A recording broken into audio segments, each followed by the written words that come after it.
Stucky's body vanished, leaving behind only a lifetime of nightmares to come, assuming I'd reach the lights at the gas station alive.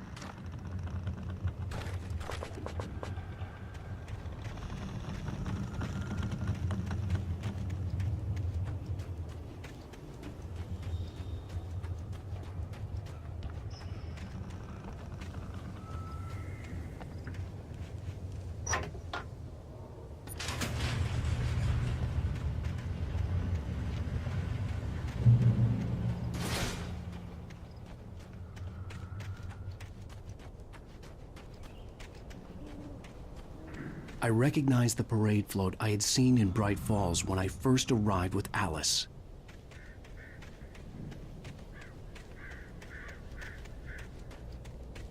After the insanity I had just experienced in the darkness, the lights of the gas station felt comforting.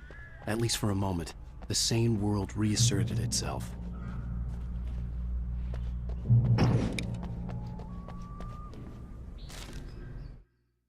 Stucky spat on the garage floor and tried to shake the cobwebs from his head.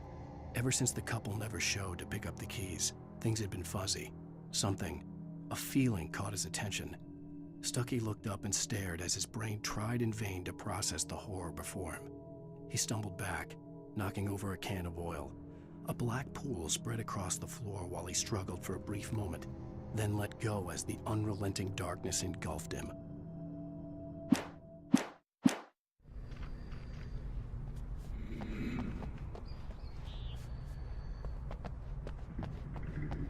The Deer Fest had been 2 weeks away when we arrived.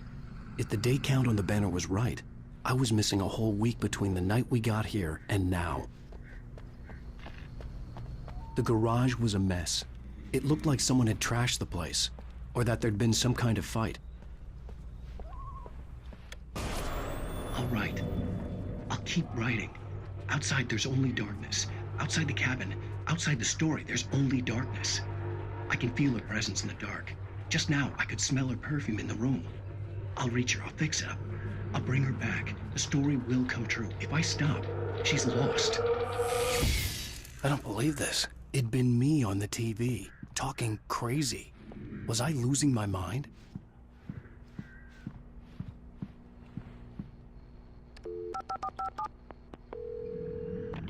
Bright Falls Sheriff Station.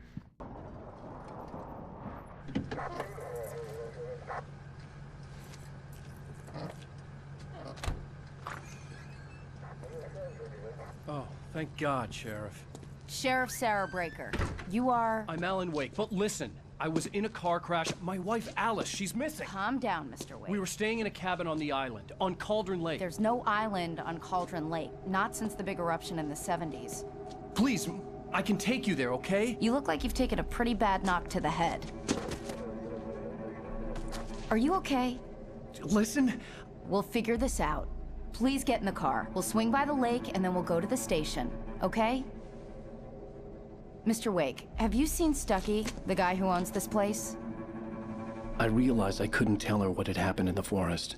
She wouldn't have believed me. And then she wouldn't have helped me with Alice.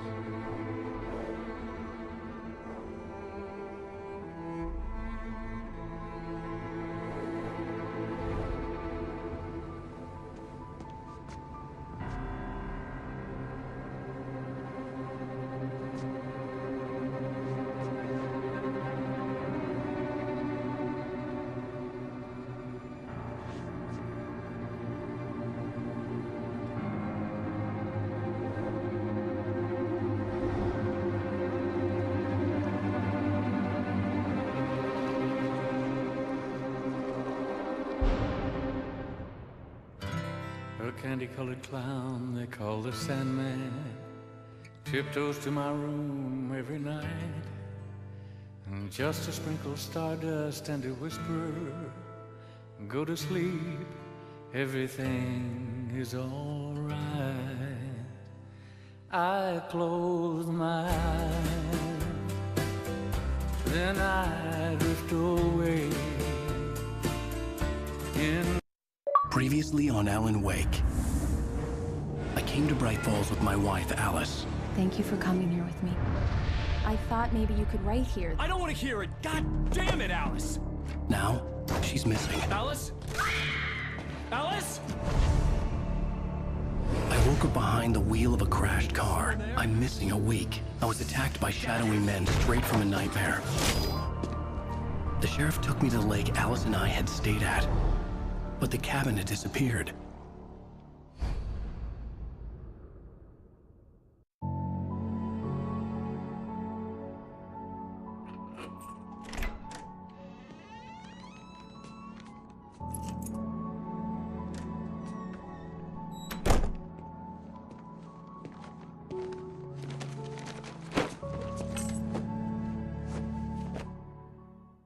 Honey, I'm home.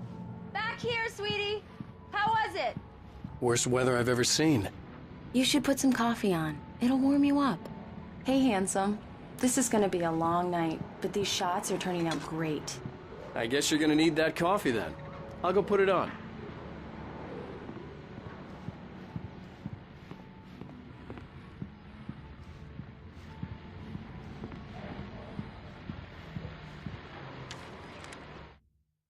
This was a late goodbye.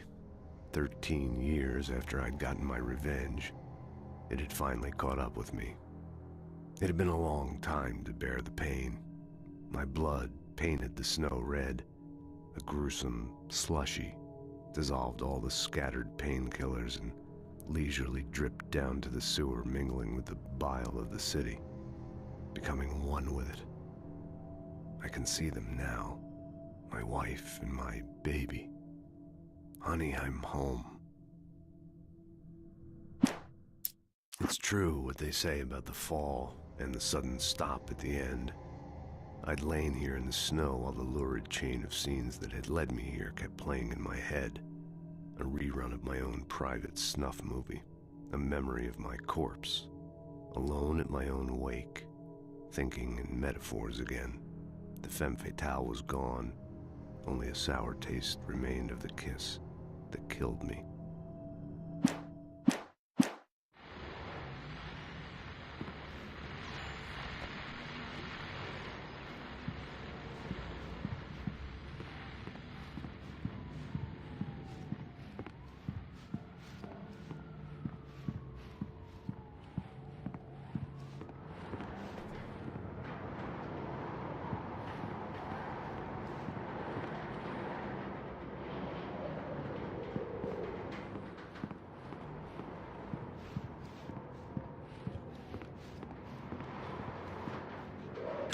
Coffee's on.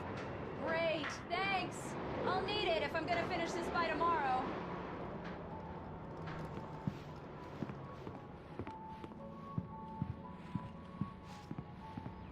Oh, hey, I just finished those cover mock-ups. They're on your desk. Tell me what you think. No kidding. I didn't think you'd get them done this quickly. On occasion, I can perform all sorts of miracles, my dear. Oh, really? These look really good. Oh, sure, until Barry gets his hands on them. Which, by the way, will happen over my dead body. The last time was the last time. Oh, and speaking of Barry, he called. Alan! Alan, please check the fuse box. I'm right here. I'm on it, honey. Please hurry. Honey, it's a power outage. I've got the flashlight. Okay, hi. You okay? I'm sorry. It just really spooked me. Don't worry. We'll just break out the candles. I know it's stupid, but it's just... especially when I'm not prepared for it, you know? It gets to me. I love you. Tell me a story, writer. Okay. I used to have these nightmares when I was a kid. The dark really spooked me, too. When it got really bad, my mom gave me this old light switch. She called it the clicker. The clicker, huh? Yeah. If I ever got scared of the dark, I could just flip the switch and a magic light would scare the monsters away. Oh, sure. Here it is. Alan. Maybe it'll help you, too. Yeah, nice story, writer boy. You made that up right now, didn't you? No. Seriously. I love you, even if you are a liar. Thanks for this.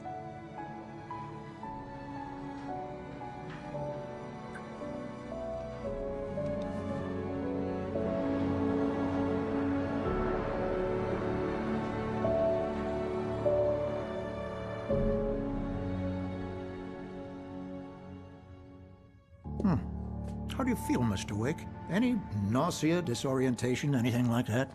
Mr. Wake, how are you feeling? I'm okay. My head's fine. I had to lie about my headache and memory loss. He'd send me to a hospital for tests. I couldn't leave without Alice. Very well. I don't think you have a concussion, but you've obviously been through quite a shock. You should take it easy for a couple of days. Thanks. Well then, Mr. Wake, we're done here. If the pain gets any worse or you experience any other symptoms, you should come see me. I'll let you get on with it then. Sarah, Sheriff Breaker, is waiting for you. She's very good at her job. I'm sure she can locate your wife in no time.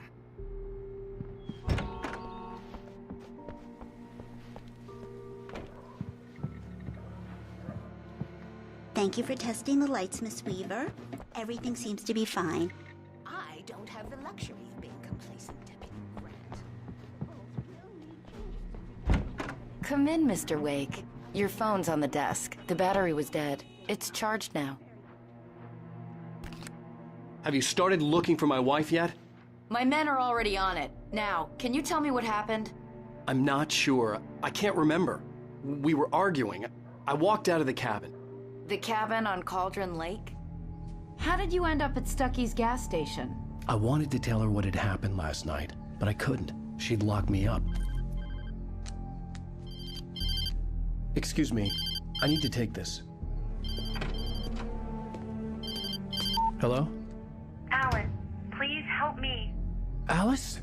Stop talking to the law. You'll do exactly what I say if you ever want to see your wife again. Who is this? Go to the back lot. There's a hole in the fence on the left. Look inside the junker. I left a little something there to convince you we're all on the same page here. After you ditch the cops, you're gonna meet me in Elderwood National Park. There's a spot called Lover's Peak. Midnight. Don't do nothing stupid, pal. We're watching you.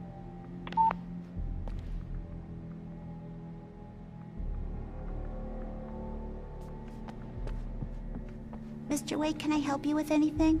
I need to get some air. The sheriff said I could go out back. Of course, Mr. Wake. You can get there through the cell corridor. Just don't mind Walter in there. He's one of our regulars. I thought he quit drinking for good. Hey! Oh, no such luck. He went on a bender and made Danny Yeah, pretty it's Mulligan He here. started shouting like I'm that at the moment Stucky's he gas woke up. station with Thornton. There's no sign of him. I don't like the goddamn shadow. Alice looked through the viewfinder, lining up the shot. Cauldron Lake was breathtaking. Something caught her eye. A figure standing in the shadows behind the cabin, like a thin woman in a black dress. She lowered the camera and looked again. No one there. Just a collection of bushes that looked vaguely human-shaped. She shook her head and laughed. What's in here? Look, Hey! hit the brake. Hey! Hey, mister! Hey, can you turn the lights on? The deputies, they don't understand. They won't listen to me. I need it to be bright in here.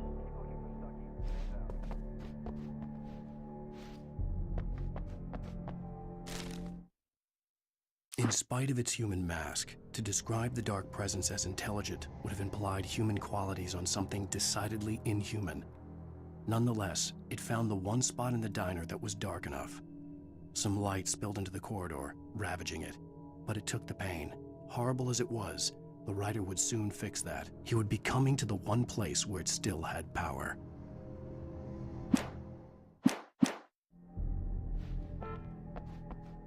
Hey! Hey, you! The early morning light hurt my eyes and made my head ache. The man on the phone had said, "Go through the fence on the left." Well, folks, it's been another long night, and it's about time for me to sign off for a while. God knows I need my beauty sleep. Just one before I go. It's been a busy night for the sheriff. We've had a few broken windows, even a report of shots where I've been.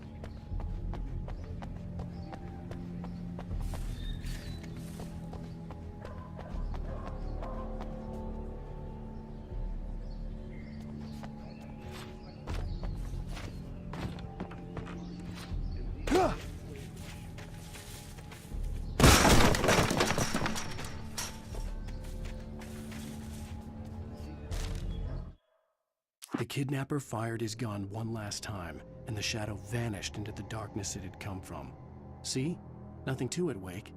The thought of Alice in his hands was revolting. We stood on the wooden platform of Lover's Peak, the waterfall on the mountain behind us, the lights of the radio mast blinking red in the heights above. I fought with the urge to take a swing, force myself to speak. Let's cut the act now. Where's my wife?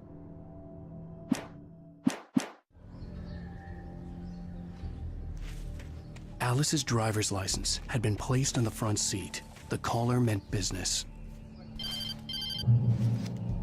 Barry? Ow! Ow! Thank God! Where the hell have you been? I've been trying to reach you for a week, you and Alice.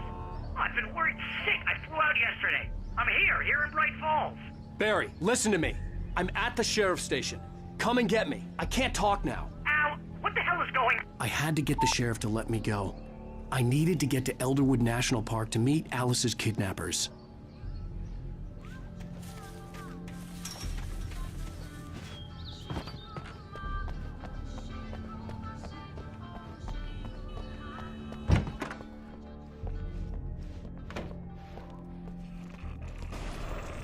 A writer is a light that reveals the world of his story from darkness, shapes it from nothingness.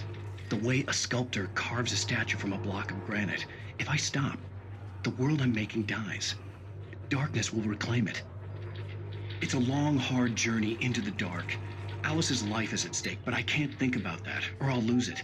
The dread lingers at the edge of perception. I'll push on. Anything is possible here. I'll write the story. I'll save her.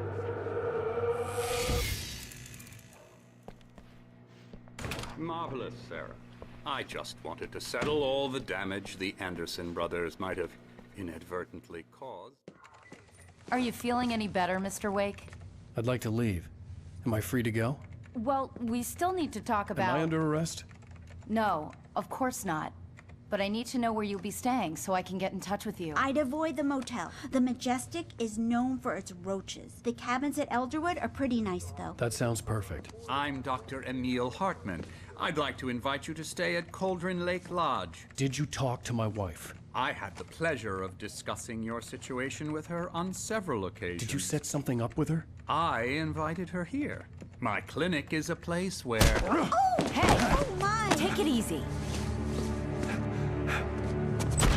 Hey, nobody move! Get your hands off of my client! Who are you? I'm Barry Wheeler, his agent. If you have business with Mr. Wake, you talk to me. You yokels won't know what hit you once I sick my lawyers on your asses. No harm done, Sarah. I'm all right. I don't want to press charges. Mr. Wake, my offer still stands. Get me out of here. What the hell was that about, Al? We don't need a replay of that thing with the paparazzi. I thought they were gonna lock you up. I had to talk to someone. I told Barry everything. He thought I was certifiable, but when he heard about the manuscript, I had him. The fact that I'd written something, even if I couldn't remember it, was enough for him. He smelled money. And he believed that Alice had been kidnapped. Anything beyond that was another story. I had a midnight appointment with the kidnapper in a place called Lover's Peak, somewhere in Elderwood National Park. The plan was to rent a cabin. I don't like it, Al. I don't like any of it. It's not good. In fact, it's the absolute opposite of good. Mr. Wake! Barry, you found him! Hi, Rose. Oh, wow. I was just thinking about you, too. Great. I was just bringing Rusty some coffee. He's on the balcony, looking after Max. Poor thing. I really need to go. Great to see you again, Mr. Wake. Later! Who's Max? What an airhead. Jeez, Mr. Takes a swing at everybody. This is not her fault. She's a very nice girl and, more importantly, a fan.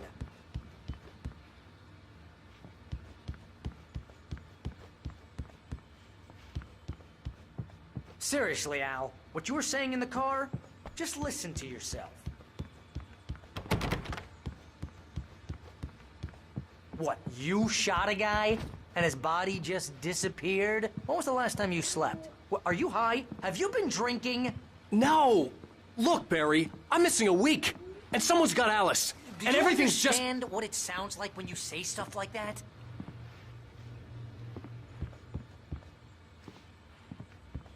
Don't get me wrong, it's a good story, could be a bestseller. But when you start confusing fiction with reality... wait here. You're buying yourself a ticket to the funny farm. Easy there, boy. I'm almost done. Hey, Rusty, right? You rent cabins. Oh, Mr. Wake. I'd shake your hand, but mine are kind of full here. Actually, I'm sorry about this. Would you mind grabbing the registration form from the desk? It's just across from Bucktooth Charlie. Okay, sure. What happened? Seriously, Al, you can't just go and meet a kidnapper. Those situations always end up in disaster. You gotta talk to the cops. She's my wife, and it's my call. Can we talk about this later? No. This whole thing... Listen, you hit your head. I mean, geez, Al, come on. You gotta understand how crazy all this sounds. If you're trying to pull a joke on me, freak me out, it's working. Ha ha, let's have a laugh on Barry. Well, you had me going there real funny, Al. You can quit it now.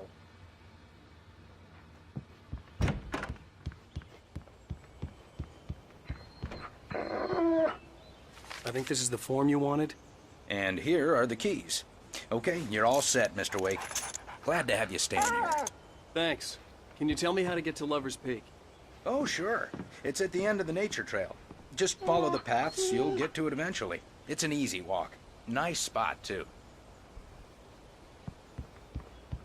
If you have any trouble finding it, just keep your eyes on the radio mast. It's right below that. Look, Al, you're asking me to believe that you shot a dude who went poof into thin air, a guy who was bulletproof until you pointed a flashlight at him. You hear that from people who end up spending time in padded rooms, strapped to their beds, wearing white shirts with too long tangled up sleeves, and eating a healthy diet of pills.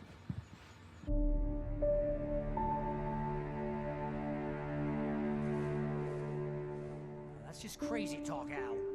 Al? Al? We should go to the sheriff or call the FBI. Damn it, Barry, they'll kill her! This is not a goddamn debate, Barry. I'm going to Lover's Peak. He said to come alone. Okay then. I understand.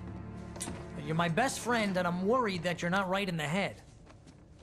Tell me what to do to help, and I'll do it. You stay here, and if I'm not back by morning, call the cavalry. Achoo!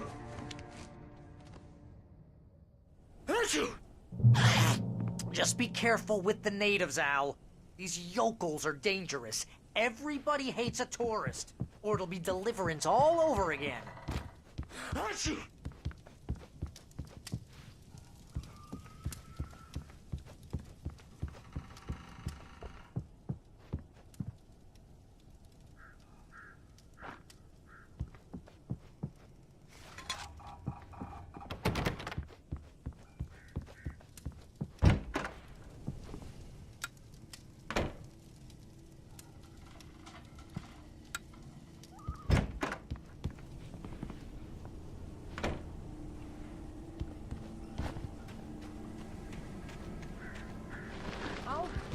Here, Al. I'll hold down the fort.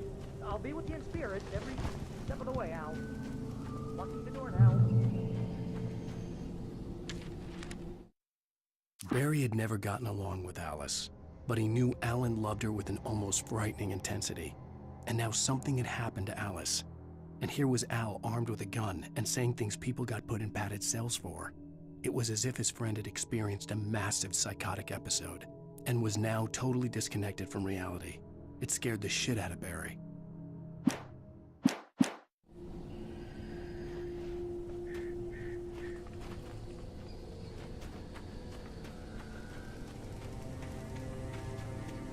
I knew I should have gone to the cops. This wasn't the smartest thing I'd ever done, but I was still angry with Barry for trying to talk me out of it.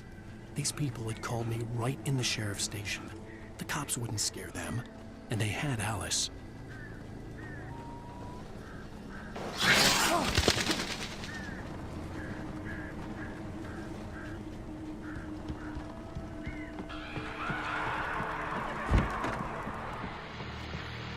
Welcome back to the show, folks. As promised, our very own Dr. Nelson has just parked his rear end in the studio. Doc, what's your Deerfest plan like? My plan?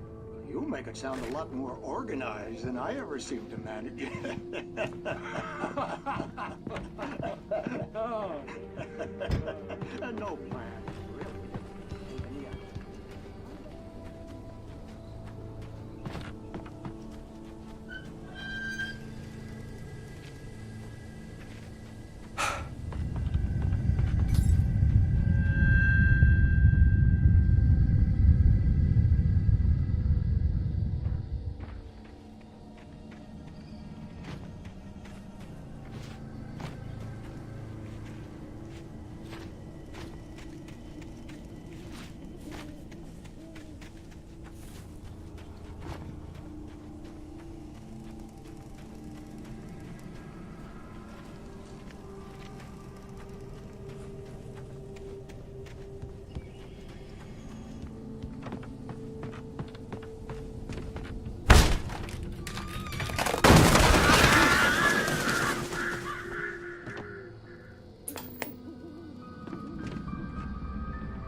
Crime and punishment. the cancer and cure of civilization.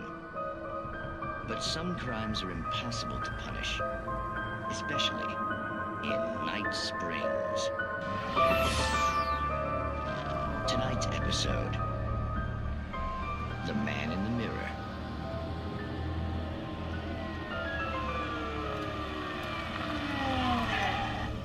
He's inside, Agent. He's a weird one. So, you're confessing to killing that guy, huh? Why? Had it coming?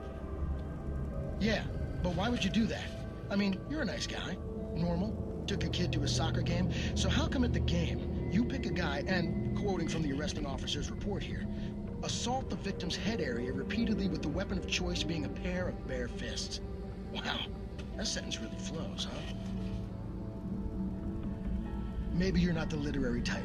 Okay, so you mess him up. But why? Who was that guy? We couldn't ID him. Why would a guy like you do him like that? I didn't like his face? Well, you must have hated it, because you really went to town there. I mean, there's no way to tell what he looked like. No ID on him either. That must be difficult. But then we ran the fingerprints. Got a match. Your prints. Identical. Huh, how about that? Your son said you were wearing a white shirt when you took him to the game. But the white shirt is on the dead guy. It's plenty red now. You won't get away with this. Do you really think that's in any way relevant to me? I had plenty of time to talk to my boy before the cops arrived, you know? He won't stop screaming, am I right? You think he's ever gonna be okay? I left my mark. Believe me. You bastard. What? You gonna shoot me? What's the point? I'm going to prison. You got me. I don't understand any of this. And you never will. Don't worry. Maybe you'll see me